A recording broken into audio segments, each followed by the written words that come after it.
The Self-Publishing Formula has launched an amazing contest for one of our listeners to win $3,000 worth of professional author services from Readsy.com. Readsy is an online marketplace where writers can find editors, book designers, publicists, professional marketeers and even ghostwriters. So one winner will get $3,000 to spend on any professional service found on Readsy. There are also 3 runners-up prizes of a free book cover design voucher worth $600. To enter, simply visit selfpublishingformula.com/Readsy. That's REEDSY. You'll have a chance to spread the word about the contest as well, and each person who enters using your links increases your own chances of winning. So good luck. Hello and welcome to podcast number 36 from the Self-Publishing Formula. 2 writers, one just starting out, the other a bestseller. Join James Blatch and Mark Dawson and their amazing guests as they discuss how you can make a living telling stories. There's never been a better time to be a writer. So Mark, you're almost in your brand new office, your man cave that you've created for yourself in Salisbury, but not quite yet? Not quite yet. Well, I am in, but I'm just waiting for... I'm actually at home right now because I'm waiting for a delivery from the States of a funky new camera that will allow me to do Facebook live streaming even more effectively than taking out my phone and using that. But they tried to deliver it once, it wasn't accepted, so now I'm waiting again. And it's one of those, we'll be with you between 7 and 7 or something like that. So we'll be with you between the 1st and the 30th of the month. Yeah, hopeless. Well, I'm interested to see this camera, and it is something that we talk about in terms of author-reader engagement. And, I know that you really started your Facebook Lives with your readers, didn't you? And you're using them with SPF quite a lot now. Something you'd recommend as a way of keeping your readers engaged? Yeah, definitely. It's great. It's cheap reach. You don't need to pay. It's all free. You don't need to spend to boost it or turn it into an ad. You get really high organic reach. So, I do it quite a lot. And I'm going to try with this new camera. I have a little studio set up in the new office, so I'll be able to hop on and do regular Q&As and things like that for both my readers and for SPF listeners as well. Good. Well, I think we're all up for some hardware recommendations and solutions to stuff. So you'll have to talk to us about it in the future. We'll obviously see the results and see if this is something that I might even play with. Yeah, you like your gadgets. It'll be, I think it'll be right up your street. Good. Okay. So here's a question for you, Mark. Do you do all your business stuff yourself? Does your wife help you at all? Do you have anybody else helping you?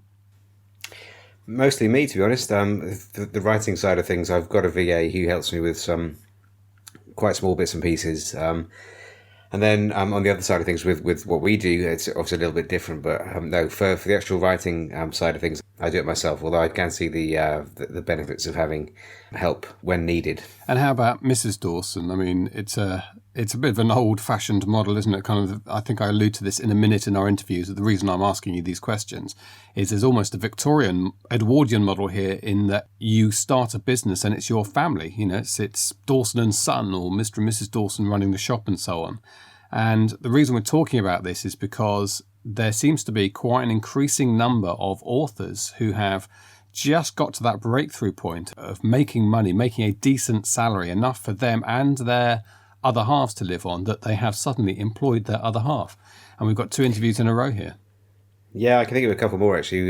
Joanna Penn has retired her husband to work on her business, and Adam Croft has retired his wife. So there are a few people getting in that fortunate position now, and I think as you say in the interview, James, it does allow people to bring in very helpful, valuable assistance without needing to, effectively to bring them on payroll. They're kind of already on the payroll. Yeah. So it's if it can be done, it's a great idea. Yeah, so these 2 interviews that we've put together, they are Charlotte Bird, who's referred to as Kate because that's her real name, a few times in the interview. Charlotte's her author name, who we caught up with in California a few weeks ago. And before that, Natasha Boyd. Natasha actually lives in Atlanta, but she came down to Florida to see us. And we put these interviews together for 2 reasons. One is that they both employ their other halves, their husbands, to do the work. And Natasha's husband is still in a full-time job, but it's sort of related field, although there's no doubt in the future that might be a I don't think his employers would like to hear this, so I mustn't speak on his behalf. He certainly didn't say anything to me, get myself out of trouble here, but you can imagine in the future if Natasha's income doubles or triples from where it is now, they may revisit that. And Charlotte's husband has quit his job and is now her marketing person. He's also writing his own book. And the other reason I put these two interviews together is for someone like me who's starting off and has sort of financial ambitions in their mind of where they want to be in a couple of years. These two authors have both in the last 12 to 18 months cracked it. They've gone from, a few hundreds a month, not even that sometimes, to regular 5 figures or nearly 5 figures in their cases, to turn in a salary that means they are living off their writing and actually accumulating some wealth through it as well. So that real breakthrough, both at the beginning of that, which is absolutely fantastic. And I thought it was really worth hearing these two interviews together. So we're going to hear from Charlotte in a moment, but first, Natasha.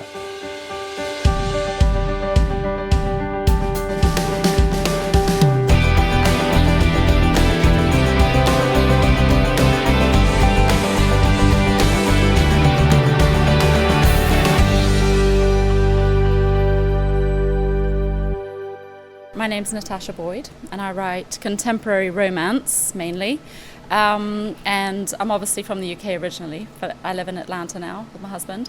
And yeah, I started in 2013. I was friends with some authors online, and so when I was getting ready to publish, just decided to immediately self-publish, and was contacted by an agent very soon after, about 2 weeks later, and convinced that we should try and sell it traditionally, which I wasn't quite sure about. But so what was your thinking about self-publishing at that point? Because a lot of people, when they start out, they don't know a lot about self-publishing, and Right. they still look at it as being a fallback if they don't get a deal. But you thought about self-publishing from the beginning. Oh yes, right away, because I had some friends who were already self-publishing. I was in a lot of author forums, and there was a lot of talk amongst people in my genre about leaving the traditional field. Just they didn't feel like they were sort of losing control of a lot of aspects that they could see other people gaining control of, covering prices and all those kind of things.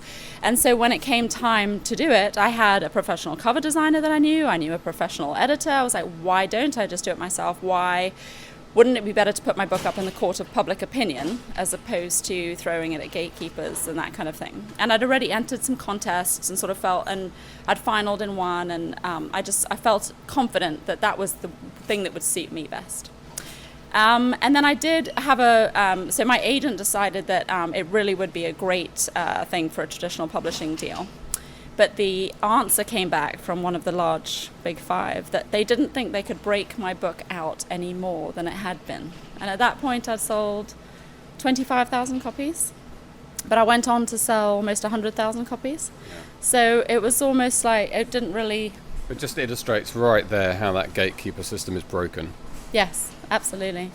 And so my agent was fantastic, actually. She just went on, she said, look, let's just sell foreign rights. And so that's what she focused on. And we ended up actually in an auction in Germany that went to 6 figures. So I feel very confident that that I made the right choice for me, and that I've somehow managed to really straddle very well the indie publishing side in this country, and then the foreign rights. I would say the only massive mistake I think that I probably made was we did end up selling English rights in the UK and Commonwealth.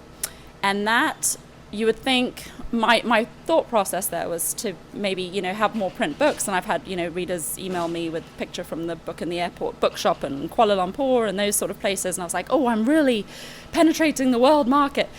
But I don't see evidence of those sales from the traditional publishing house. And also, when it comes time to doing any kind of marketing, you're basically trying to market the same product 2 different ways without any control in the other countries, and it became a disaster. So I could say to anybody, keep your English rights, and just focus on selling foreign rights where necessary, Germany being one of the best countries to start. Yeah. And that's, I think Mark does a very similar thing in terms of foreign rights go through a trad kind of deal, but yeah, English rights he keeps.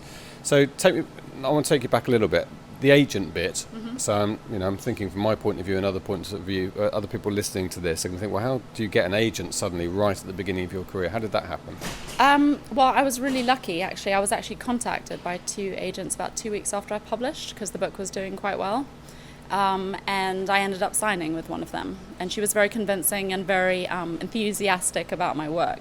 It was clear she had actually read the book from start to finish, and the other agent who contacted me had sort of dabbled in reading it. And so that was Did you have a quiz ready for them? No. So on page 97, what does Arthur say to Sian? Oh my goodness, it took me so by surprise, and I felt very gratified and validated, I guess, because you can't help in this publishing world still come up against, the people who don't understand why somebody would self-publish and not traditionally publish. So to have things like an agent and those, it's really vanity, is all I can say, in some respects, except that when they do things like sell foreign rights and really work as a partner, like a partner and team with you, then it works really well. Okay, tell me a little bit about the writing then. So 2013, was that literally your first book, or have you been... Yes, that was literally my first book. And I'm, why did you start? Why did I start? Well, I've always wanted to write. I think everybody says that, or actually probably 90% of people say that. But I really got to a point, we had moved, and I didn't know anyone in the new place we were living. And it was a very inspirational place. It was by the coast, and I just sat down and started writing. And then I actually met 2 authors who live on the island where we were. There's a big writers group that's there. And So which island is this? Hilton Head Island, so near Savannah. And really they were all very encouraging, and I thought, gosh, if I'm any good, I'm going to go for it. So that's kind of how that started. Okay, so there was this kind of seed there before, but you were in the right place at the right time. Yeah. So you wrote your book. Yes. How did you write your book? Draft it, redraft it, just write it first time? Did you plan it? You're a pantser, as they call it? I am a pantser, but I went through so many revisions. It's unbelievable. I think I sat on it for 6 months, rewriting, giving it to critique partners, giving it to an editor, agonizing. I think I said to my husband at one point, look, when this goes live, if 100 people buy it, we're going out for dinner. Yeah. Which I thought would take forever, and in fact that happened. How many sales later is that now? We just crossed 100,000 sales for that book. So congratulations on that. I know, and that, this is the deal. I really feel like there's a lot of writers who are extremely prolific, and I'm very envious of that, and I've sort of agonized, myself, like if I could write a little faster, I could da-da-da.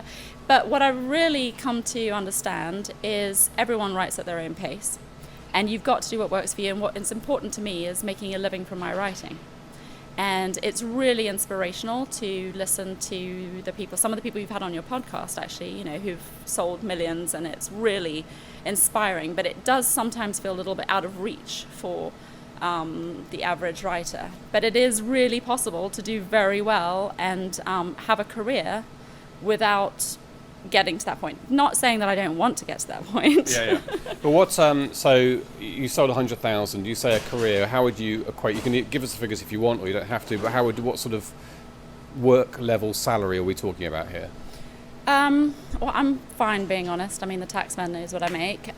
So I'm severely disorganized. So I just did our taxes for 2015, and so for the second year in a row, I've just cleared 6 figures. And I think that's for the average person who's writing. That's a decent salary. I mean, yes. So yes, it's not millions and it's not 6 figures per month like some people. There's highs and lows. You have amazing months and you have low months. And certainly when you're doing foreign rights, you have like the signing advance that comes in, and then you get the royalties at 6-month intervals. So yes, it's up and down. But if you can look at it over the long haul, it's extremely doable. Very accessible to the average writer. Yeah. Well, I think from my point of view and from a lot of people who are starting out, this is a more inspirational interview actually than listening to somebody who, as you say, makes millions, because you've gone through the steps. It's been, I'm sure, hard graft. We'll talk about that in a moment, but here you are a couple of years later and you've got $100,000 income from it. Right, well, exactly. Because you pay your taxes. Yes, that's before tax. Schools don't pay for themselves, right? Okay. Yeah. Okay, so Stephen is patiently standing next to you, your husband, who's taking supportive. over the marketing as we go forward. But let me talk to you then about the marketing. Okay. So obviously you had your book, you thought about trad, but you came back and decided you're going to stick with self-publishing, and then you sit there with a blank bit of paper in front of you thinking, how do I sell the book? How did you start that? Okay, so I was lucky in that I had some PR background, and I realized that if people don't talk about your book, you're not going to sell any. So my first point of entry for marketing was to try and get the book in front of influencers.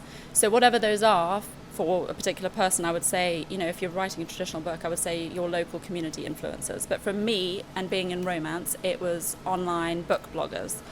And it really was a numbers game. They didn't know me from a hole in the wall, so I just sent a lot of emails, made sure that it was personalized, did a lot of research on what their real names were, cross-referencing across social media and Twitter accounts, and normal kind of stalking behavior. Yes, exactly, without the crazy eyes. But it really did pay off. But it's work. I mean, this whole business that we're in, it was very clear very early on that writing the book was a very small part of it.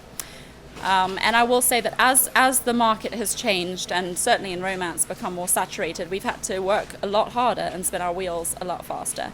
And I think that's where I think Mark actually came into my life at a great time, because I had just published my third full-length book and had lots of excitement from readers and my mailing list. And then the sales didn't sort of reflect that. They were still fantastic and on a par with my first one, but it felt like you should grow your readership with each subsequent book. And I would have people email me a month later saying, "Oh, did you ever release your book?" And I was realizing that I wasn't reaching these people. They couldn't see it. If they weren't on my mailing list, they were gone. I mean, so Facebook wasn't working, I wasn't reaching them, and Mark Dawson floated through my feed. So this was you were organically using social media at that point? Exactly. Yeah, okay. Which obviously, as we now know, is quite limited, and they've kind of tweaked the algorithm so that it's limited and you have to pay. And this was early days in that, and it was becoming very clear very early on that you needed to target and focus. So Mark turned up and dressed in white on a horse. Galloping across my timeline. And you got into Facebook advertising, I'm guessing? I did, and so I dabbled, and what I realized very quickly was that was a lot of information to learn, and I have a very, very short attention span, so I quickly tried to persuade Stephen, since he's in marketing. I was like, please do this course for me, and I will somehow by osmosis take it out of your head. But no, so in the end, he's now become more proficient at it than I have. So not everybody obviously has that partner, but I would say the information is unbelievable. I mean, just the sort of dabbling that I did with some of the early modules and getting started, which was fantastic, was right away you can get started, really made a huge difference. You started with Facebook advertising, but you were selling okay before then, just organically at that point? Yes, just organically, but with a lot of online relationships. Yeah, okay. So you were working hard and using your PR background, etc. And that takes away from writing time. Yeah. A lot of that is time intensive. Yes. And then you started Facebook advertising. Yes. Did that make an immediate impact? Took it a while to get going? Or? It did take a while, and I could see really where it really made an impact was when I switched to what Mark was suggesting, to start building the mailing list that way first. That's when I saw the huge difference. And so right now we're at the stage of now boxing up a couple of my books, and our next big project is to market the box set on the Facebook advertising. And what's your mailing list at? Right now it's grown from 3,500, so not that many compared to some people, but for me, fantastic. And it's grown to about 58, almost 6,000 since March, since I started doing all the various things. And I'll tell you what's really helped is that I gave away the first book for free from a mailing list before I went perma-free, which I've only just done recently. But what I also did is I offer, immediately after people get that, they get an email from me telling them how valuable the book is. And what I mean by that is, before you take your free book and run, it's won an award, it sold 100,000 copies, it's my highest selling book, but I'm giving it to you for free because I'm taking a chance that you're going to love it. And you're taking a chance on me, I'm taking a chance on you. You spell this out? I spell this out. That's great. And I said, here's the deal, basically. Yeah, here's the deal. And I say, my second book is not free. But I know you're going to love book one, and I've got kids to feed. It's $400. But, yeah, it's $4. Yeah. But what you can do is, if you love it, I will give you the third one for free. Okay. And so when they get to the end of book two, and this way I feel like as long as if people didn't come in from the free book on the mailing list, then they can at least join the mailing list at book three. And then after book 4 is my sixth. I've got a 6-chapter bonus from an alternate point of view, including the sexy scene, which is sort of another avenue into the newsletter. So I feel like I've got 3 points of entry at this point. So if people don't join and get the first book, if they just happen to buy it and not come in on the mailing list to get it free, then there's other ways they can join it. Did you come up with this flow? Yes, and it's working great. So Stephen, standing there patiently, I have to raise myself up to my full height. You're like 6'4" or something, aren't you? You've got a PR background, I think? Marketing and advertising, yeah. My day job is actually with a marketing agency. Okay, and you've looked at Mark's course and so on, and also presumably the wider workload. How's this going to work? You're going to be taking this over? Yeah, I'm going to take over. I mean, I think what Tasha mentioned before is that a lot of this stuff around launching books and the constant publicity around it takes away from her writing time. So I'm just starting out in this over the last month and a half or so. So whatever I can do to get things off her plate that don't affect the storyline of the book, because that is not my area of expertise at all. But anything so from a marketing standpoint, finance, operations, the email list, that sort of stuff, anything that I can take off her plate and also leverage some of my background and knowledge as well. Okay, it's going to be quite tough for you because you've got a full-time job. Yeah, but I think that helps a lot. So when I did take the Facebook course, it took a while for Tosh to convince me to do it, but once I started it, I really got into it. I think it only took me probably about a week or so to get through the entire course. And once you get into it and start to understand it, and Mark even mentions this in the course, once you get into it, it doesn't take a whole lot of time. It takes a while for the first couple of weeks to figure out the audiences and things like that. But once you understand it, it's just going in there and checking on your numbers and maybe tweaking a few things, and then spending a few hours on a weekend or one night when we come up with a new campaign, like for the box set. Okay, who are we going to target and that sort of stuff? And then you're just kind of looking at it, and we've definitely tested different audiences, see what works, see what doesn't work. But it's not that much of a time crunch at this point, but again, all I've been doing is a Facebook ad, so I haven't really been doing much with the mail list and things like that. Now, some people were thinking you've got your professional marketing background, and that's going to give you a head start in understanding this type of material. And it's not just Mark's courses, other people teaching in this area and other social media platforms. How easy do you think it is for ordinary people who don't have a background in marketing, to get hold of this type of methodology and make it work? I think it's easy. I mean, I think that I have the background sense from a strategic standpoint, but what I've told people here at this conference is I am not the target audience for Tasha's book for the primary. I mean, I don't read a whole lot of romantic fiction or anything like that. You're dead behind the eyes. Dead inside. Yes. And so you're a bloke. Yeah, exactly. That's probably more likely. But I honestly do think it's really, really easy. I think as long as you go into it and don't get overwhelmed, it is a lot of information, the first few modules that you go through, but he does a great job kind of slowing it down for you and just. And I'm going to go back and probably do it again, like look at some of the modules to figure out some things that maybe I haven't gotten right yet. And I said this in my viewpoint, it's a marathon, not a sprint. We're going to do things wrong. You're going to have to go back and do them over and over again, but it's well worth it. Yeah, I mean that's a great approach for any marketing. We have an alternate business in video production, and it's PR and marketing. We always say to people, you've got to play the long game and not expect some fireworks on day one. So that's a good attitude. And in terms of your ambition then, the two of you, I mean, you talk about, it would be nice to have this, bit bigger salary. But we were talking to somebody this morning who's a couple of books ahead of you, and she's now doing $250,000 a year. For me, feels like that you have a platform to build on. Is that something you're aiming for? Well, absolutely. I mean, I think you should never be comfortable with your status quo. You should always be trying to improve, your craft, your methodology, and all of those things. And hopefully the rewards come with that hard work.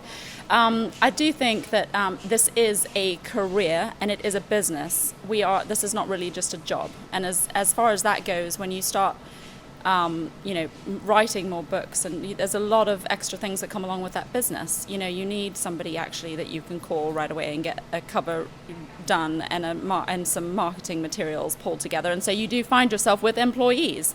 And, with that in mind, you do need to earn more money if you're going to do this properly and keep writing, I think. So absolutely. I mean,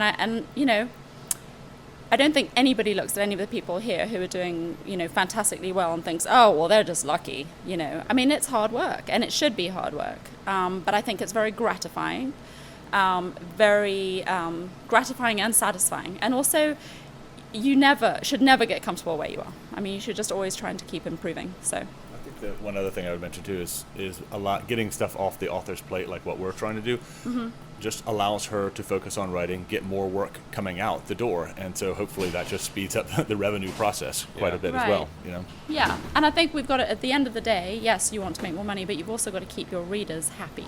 So try not to be so focused on increasing the revenue as much as that's the byproduct of keeping your readers happy and getting more readers. Are you getting a lot of feedback from your readers? I mean, you say your bonus thing had perhaps a slightly more sexy edge than your mainstream stuff. Yeah. Is that? It was just from a different point of view. Okay. But people love it. I mean, I've got great readers who email me and keep in touch, and one of them even sent me an entire series outline of who she wanted to see in the next books and who they should marry. Okay. And I suggested to her, well, that's great, but maybe you should write in my world, and we'll do some fan fiction, because that's really like a big end game. Anyway, but so it's been really satisfying. The readers are fantastic, and I think that's what you've got to keep in mind more than anything. Chance of at some point quitting the day job, do you think, Stephen? I don't know if your bosses are listening to this. I was going to say it depends on if my boss is listening, but let's assume they're not. Let's assume they're not. Yeah, I mean, I think that's the end goal, and I think it's something that is absolutely attainable. And then you've got a lifestyle then, which is worth more than money, isn't it? Absolutely, time and freedom and all those things, and you can work from anywhere, really. I mean, here you are. Yeah. In Florida. We work from anywhere. We've been working in a Chevy Traverse for the last 1,500 miles.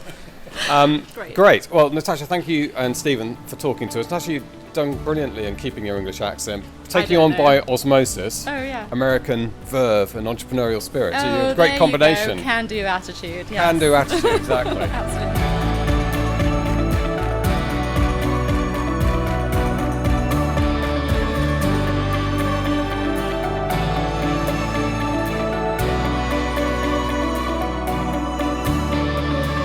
My name is Charlotte Bird, and I'm a self-published author, and I write mainly billionaire romances, and my most famous books are Malibu Connection, The Date, and The Date. Okay, so Charlotte, let's talk about your author career over the last, shall we say, 12 months, I think probably has been the big change in your life. Yeah. So you were trundling along. When did you start writing and start trying to become an author? Well, I've always wanted to be a writer, and it's just been a passion of mine ever since I was little. And after, I actually wanted to major in English in school, but ended up going with math instead. Because that's a natural alternative to English, right? Yes, my parents were insisting that I would have a job after graduation. But it was been a passion of mine for a long time, and I used to write a lot of short stories, and then I sort of stumbled onto romance writing and found out that people were quite successful in the genre, and I decided to give it a go, and I thought that I could just put out my, put a book together and put it out there and it would sell, and that was very disappointing because I did not have any sales, hardly any sales. It's strange that, isn't it? You write a book and people don't automatically come and buy it in their thousands. Yes, and apparently it's not 2011 whenever that was happening for romance authors. So I enrolled in Mark's class, and it's been kind of a whirlwind ever since because of all the readers that I've gained and all the money that's been coming in from my books. Yeah, you've been a stellar student for Mark's class, which is the reason that we're here in California, in the desert in California. Yesterday we were sweating it in 90% humidity in Florida, and today we're in this dry, beautiful landscape. Almost a moonscape. Joshua Tree, California welcomes you. Yeah, well, we're delighted to be here, and we wanted to talk to you about that. You had the material. There was no problem with the books. You were waiting to find that sort of magic key to finding your audience. Yes, I when I focused on writing romance, I ended up writing. I wrote my first book, and I put it out there, and I was sort of didn't know what to do with it, and I stumbled upon Mark's course, and during that, as I started making sales from the books, I continued to write. So I ended up writing 6 books in 6 months, and found my audience. Readers are just delighted. They're always writing me every day, telling me how much they love my books, and it's just been amazing. So billionaire romance. Yes, kind of 50 Shades inspired, but no BDSM, just erotic. It's kind of so that's been my bread and butter, so to speak. And this choice of yours was commercially driven, this choice of genre. Yes, it was. I've actually really enjoyed writing, and I've never read romance until last summer, really. I wasn't this like diehard fan like a lot of people are, but I stumbled upon it. I started reading it. I thought that I could definitely write it, and I've been really enjoying it. It's really, what makes it different from other books is that it's sort of really focused on the two characters, and you just develop their kind of emotional sides, and it's just been really, that's been like most interesting aspect for me. And how did you find the transition from writer to writer marketer, which is really what you are now? Well, through Mark's course, that's been the main transition. And I actually did not realize how much work the marketing aspects of all of this involve, like how much work that involves. And that's why actually my husband recently quit his job and joined the business with me. And he's helping me out a lot with the Facebook ads and all the business aspect of running a romance business. I should say it's always a bit windy in the desert, isn't it? Yes, it is. So that was the wind getting up there, Yes. and but it's not interfered with the microphone so far, so we can carry on. Okay. Okay, so we got Kevin, husband here. So I guess you write from reality. You have a billionaire husband, and you live this romantic that's why life. we live here in a one bedroom in the desert. Yeah, but the way you're selling books, I don't think you're going to No. be here for much longer. So Kevin, you had a steady job in one of the big global industries in pharmaceutical, yeah? Yes, yeah, and it was a good job because it allowed us to finance a fairly rapid expansion for this business. Because that's something to dwell on for a second, because a lot of people don't realise when things take off in social media advertising, you really want to funnel money in. And we've had this conversation before. Adam Croft, who was, I think he had sort of £50,000 he'd just basically borrowed from credit cards and family. Although, because when they're doing well, you want to keep putting money into it, because there are months that are slower, or they're like the CPC is much more expensive, and so you just like May was really great for us, and then it was in the summer it's been sort of slower. So when it hits, like I think for Christmas, it's going to be, you gotta like save up for that. so you have pharmaceutical money to put into. That makes you sound like drug dealers, but it does, yeah. commercial, global company pharmaceutical. Legalized drug dealing. Yeah. And but you've gone one step further than just providing a bit of capital now. Yeah, so now that we've been able to build up the savings and the business is generating a consistent revenue, now the main need is time and labor. And so what I have been able to do is to, we don't need the capital anymore, but it's just become so much work that it was hard for Kate to keep up to produce content and to manage the advertising. It's hard to actually spend the time writing when you have to do so much other marketing stuff that's involved in running the business.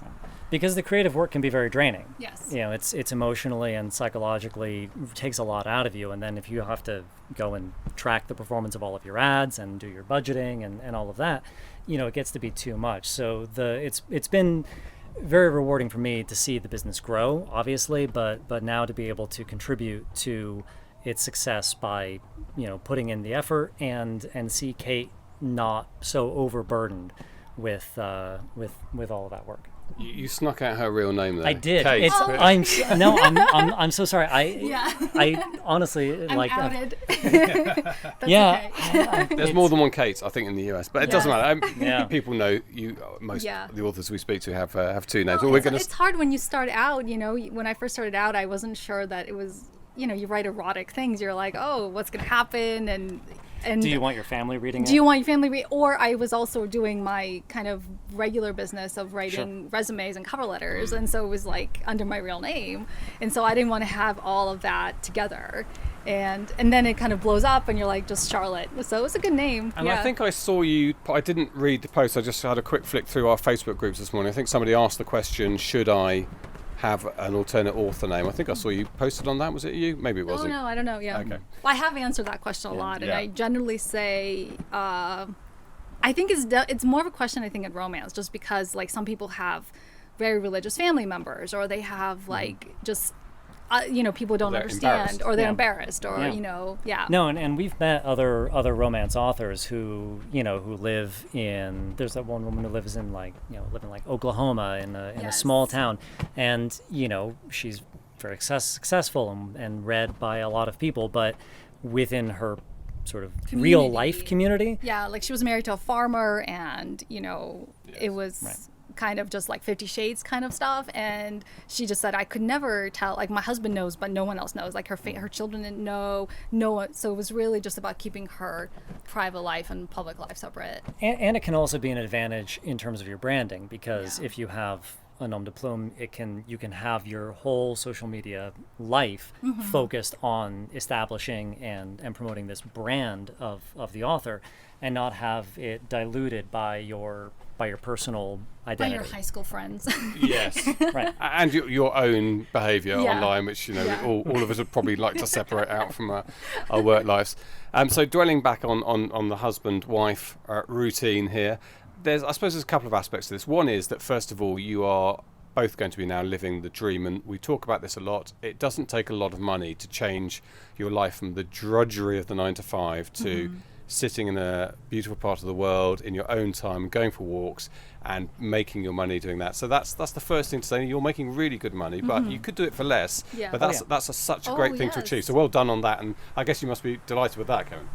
Absolutely. I mean, and especially with my job, I was out of town 3 to 4 days a week, traveling constantly, and so to be able to be at home and spend time with my wife and just be at home is, I mean, that's really such a big win for this whole process. And when I first started, I mean, my goal was not even to make this much money. I mean, that would have been great, but it was really hard to even imagine. Like when I saw that Mark was spending that much on Facebook ads, I was like, oh my God, that's crazy, And my goal was to make like $2,500 or $3,000 a month, just so I didn't have to do this other jobs and I could just write and that's it.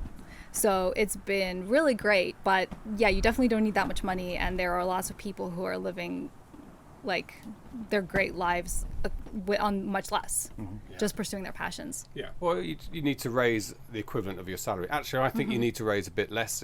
We made the move into our own business, and when you work, you actually spend quite a lot of money working. Yeah. You're traveling around and buying lunch and all the rest of it. So actually, you can live on less money.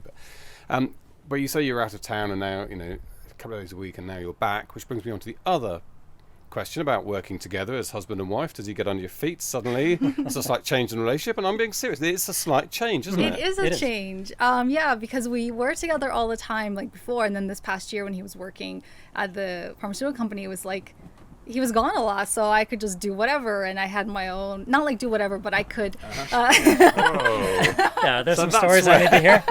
That's that billionaire who used to come around. Yeah. yes. No, but just, have my own routine, and then he just comes back and with his bags, and everything would just be kind of different. And then it was a transition after you quit your job in terms of just like transitioning back into the business, just because I did everything. And it was like, where do I fit in? How can I help you? How can I, and I'm like, I'm the one who does that Facebook ads. You don't know, you didn't take Mark's class. Like, you don't know anything about Facebook ads. And so like just transitioning and sort of teaching him and, like where he could fit in and what he could do.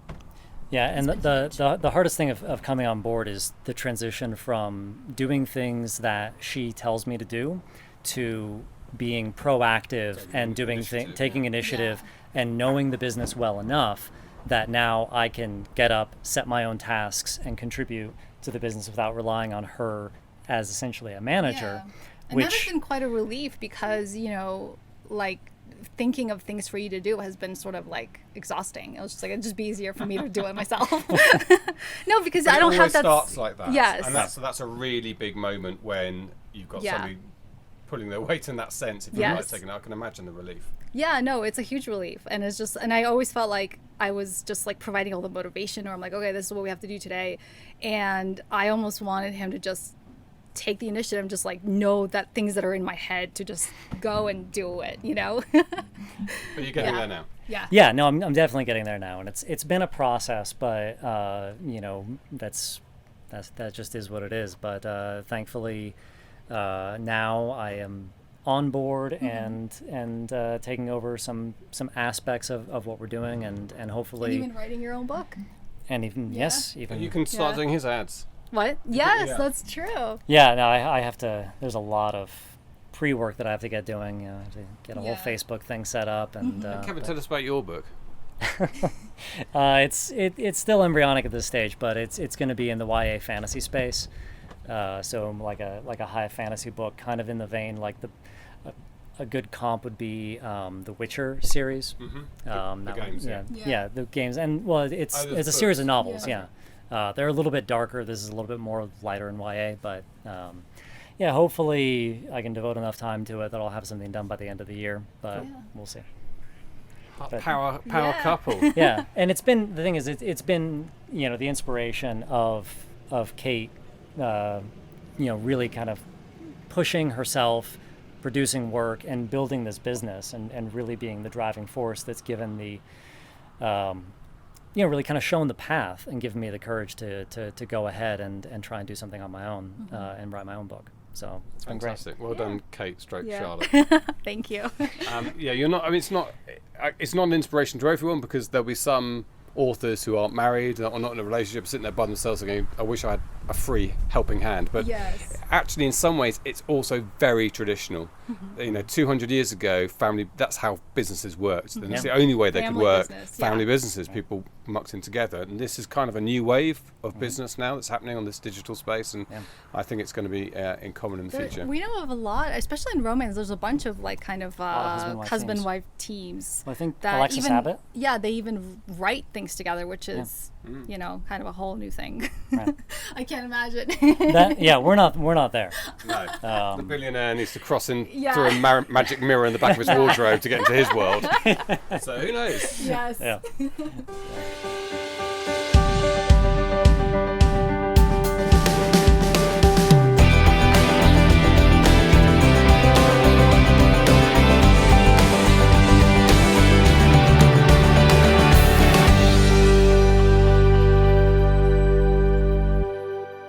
Yeah, so it was quite windy out there in the desert in California, as you heard, but a really nice setup. And it was so fun to be with both Natasha and Charlotte as they talked about, and you can hear the excitement in both their voices. And what we always point out, Mark, don't we, with successful authors, is you can hear the kind of business focus in their voices as well, which is an absolutely key part of this. Not just seeing yourself as an author, seeing yourself as somebody who's running a business. Two halves of the same coin. You can't. You'll be very lucky to break through just with being a brilliant writer. It's possible, it can happen. I've seen it happen a couple of times, but the odds are certainly against it. You really do need to be a good writer and also to be a good marketer and be prepared to roll up your sleeves and get involved with that kind of work as well. Yeah, good. Well, about twice a year I ask Mrs. Blatch if she'll do some filing for me, and I met with. I was going to ask. Well, I met with a fairly abrupt response. Isn't that when I see you with a black eye? Yeah, exactly. Just after that, and then after 6 months, I've forgotten, and I make the mistake of asking her again. But so yeah, I'm not sure if it's definitely, and this is probably a bit of an elephant in the room for some people. It's not for every couple. It's absolutely without question. You have to have a certain relationship where you are going to be very happy, comfortable working with each other, and the real test, I think, is probably if you're unhappy with what your other half's done, can you confront them about that and tell them that and ask them to do it again? And if you can't imagine that conversation taking place without there being repercussions to your relationship, then I would suggest it's probably not necessarily going to be for you. Yep, that's good advice. Okay, good. Excellent. Well, thank you indeed to Natasha and Charlotte, Kate, for their interviews today. That was fantastic. We will be back in a week's time. Don't forget, you've just got a chance still to enter our competition, which is to win $3,000 worth of professional author services from Reedsy.com. Just go to selfpublishingformula.com/Reedsy to enter if you haven't done already. And don't forget to share those links and get other people to enter the competition using your links to exponentially increase your chances as well of winning. Thank you for listening. We will be back in 7 days' time. You've been listening to the Self-Publishing Formula podcast. Visit us at selfpublishingformula.com for more information, show notes, and links on today's topics. You can also sign up for our free video series on using Facebook ads to grow your mailing list. If you've enjoyed the show, please consider leaving us a review on iTunes. We'll see you next time.